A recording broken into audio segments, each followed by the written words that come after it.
vinho primata, capitalismo selvagem. Oh! Olá, seja bem-vindo ao canal Vinhos de Bicicleta. Só quem tem mais de 30 pegou essa referência. Por que eu tô falando tudo isso, né? Por que foi essa referência? É que na verdade hoje a gente vai falar de história das castas, de capitalismo selvagem e de quebra da uva primitivo, cara. Tem tudo a ver com essa música.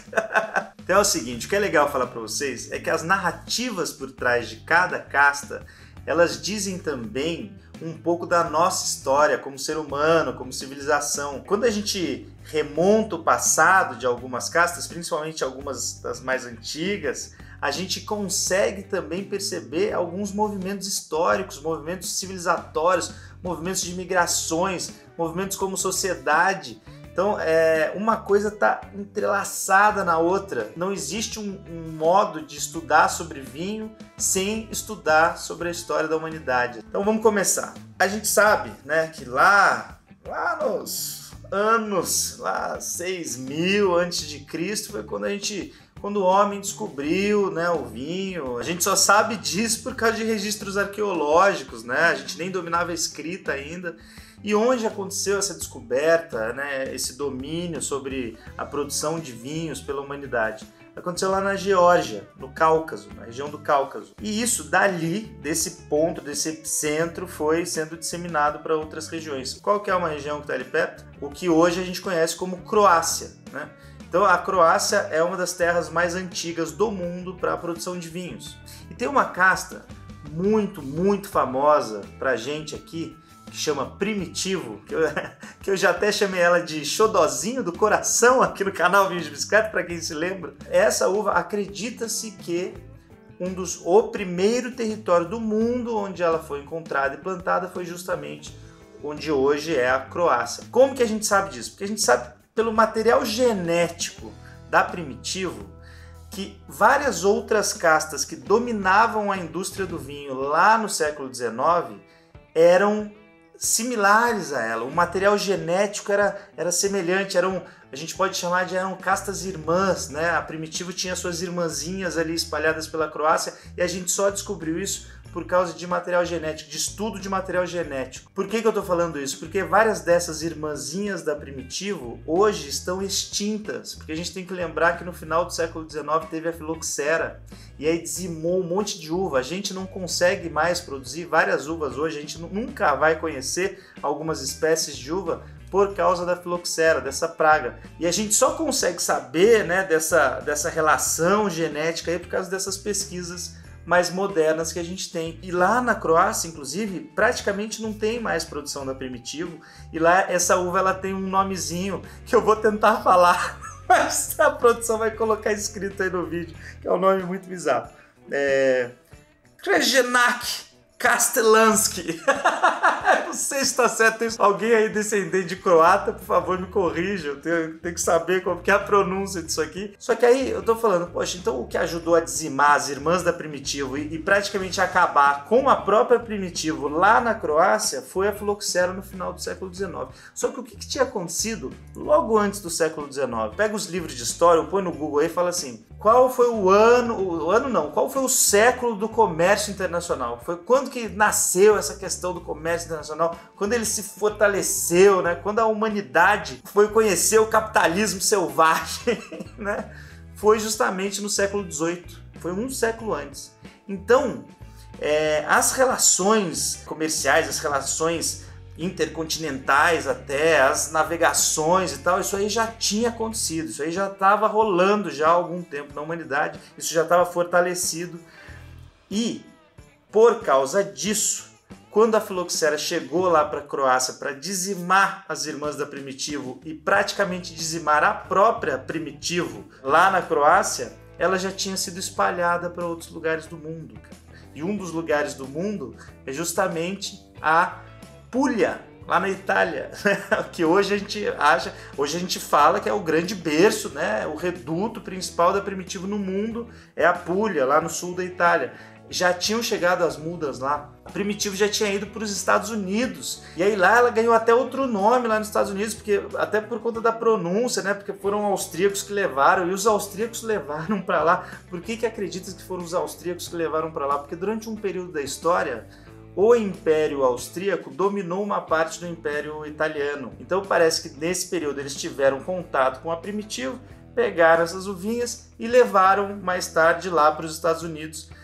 Em 1830, e lá, por causa de pronúncia, de cultura, de uma série de outros fatores, ela ganhou outro nome, lá ela ficou conhecida como Zinfandel. Até por muito tempo, né, por muitos anos, não se sabia mais da relação dessas duas uvas, né, da Primitivo e da Zinfandel, e de novo, por causa de estudo, de material genético, foram descobrir que eram a mesma casta, e aí foram descobrindo a parte da história, né, das migrações, por que rolou, por que essa uva foi para lá, enfim.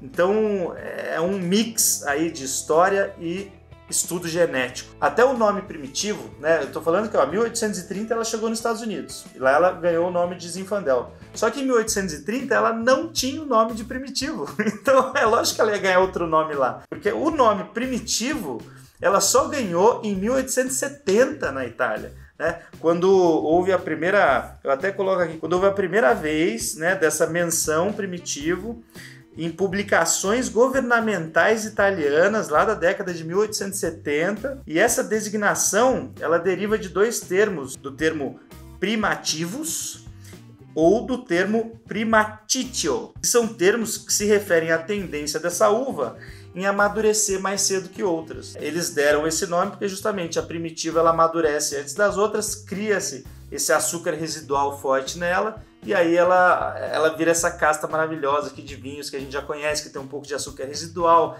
que aqui no Brasil chegam não rotulados como vinhos secos, na maioria das vezes, né? Quase sempre chegam como meio secos, justamente porque essa uva tem essa característica de ter uma maturação mais adiantada e por isso concentrar mais açúcar no seu fruto. Então olha só as voltas que a gente deu só a partir da descoberta e de material genético e tal, de castas, cara. De uma casta nesse caso, da Primitivo. Pô, se você ficou com alguma dúvida aí, volta, cara. Esse vídeo eu sei que teve muita informação, muito dado e tal. Esse tema baseou uma carta que eu fiz para o Clube Vinhos de Bicicleta, que até eu mandei esse vinho aqui. Quem quiser conhecer mais o clube, tem o link aí na descrição do vídeo. Eu mandei o Fontenera Primitivo del Salento, da Cantina San Donati. Vinhaço Primitivo, da região de Salento, que justamente a região de Salento está dentro da região da Puglia, lá no sul da Itália, né? É considerada a principal região, dentro dessa micro-região de Salento, que está a cidade de Manduria, que é onde são feitos os grandes primitivos de Manduria. Se você ainda não conhece a Primitivo e está a fim de conhecer um pouco mais dessa uva, esse vinhaço aqui eu mandei para o clube, mas também tem o link dele aí na descrição do vídeo, caso você queira comprar.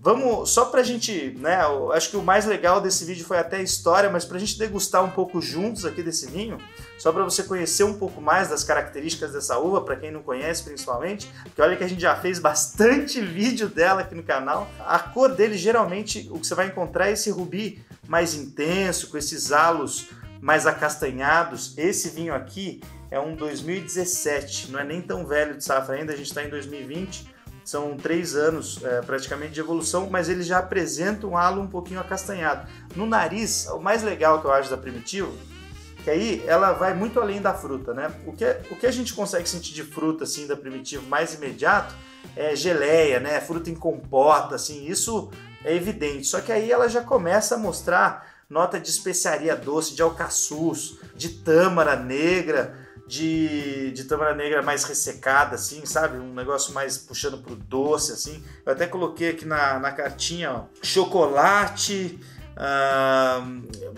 Esse vinho aqui dá para sentir muito chocolate, dá para sentir canela também. Tem uns toques uns toques caramelizados também. É muito É complexo pra caramba, é legal demais esses vinhos. E para não ficar tão enjoativo isso tudo, o que ajuda muito é a influência marítima que existe lá na Puglia, né? Porque eles estão entre dois mares, o Adriático e o Jônico, e aí isso traz uma característica muito única para o terroir da Puglia, principalmente do terroir de Salento. E aí é o que faz desses vinhos serem tão especiais. Então não adianta você provar o Zinfandel americano achando que vai ser igual ao primitivo italiano, porque apesar de serem a mesma casta, o terroir é completamente diferente. A gente está falando de regiões do mundo muito diferentes, né, entre si.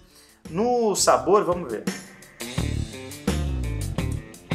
Untuosidade, peso de boca. Não recomendo tomar sozinho, igual eu estou fazendo aqui. Acompanha uma carne, um queijo mais intenso, um presunto Parma, sabe? Presunto Parma, nossa, é fantástico com primitivo. Para quem gosta de fumar charuto, é legal com primitivo, né? Uma harmonização interessante. Carnes de caça, javali, já fiz javali em casa e coloquei um primitivão na mesa e deu bom. Para quem é vegetariano, pegar uma massa mais gorda, colocar um molho mais intenso, assim, que vai combinar. Se você conseguir colocar algum toque defumado nesse molho, vai ficar interessante com o primitivo. Então, assim, é uva para noites frias, para quem curte intensidade, né? Não é o vinho pro piquenique em tarde de sol, não. Então é isso, espero que você tenha curtido essa história toda, né? Essa história toda, que teve até musiquinha na entrada do vídeo. Se você gostou, deixa o seu like aí pra gente, se inscreve no canal se você ainda não é inscrito.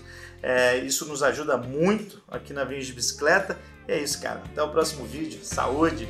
Viva a civilização humana, o desenvolvimento e o capitalismo selvagem. É isso aí, falou. Até lá.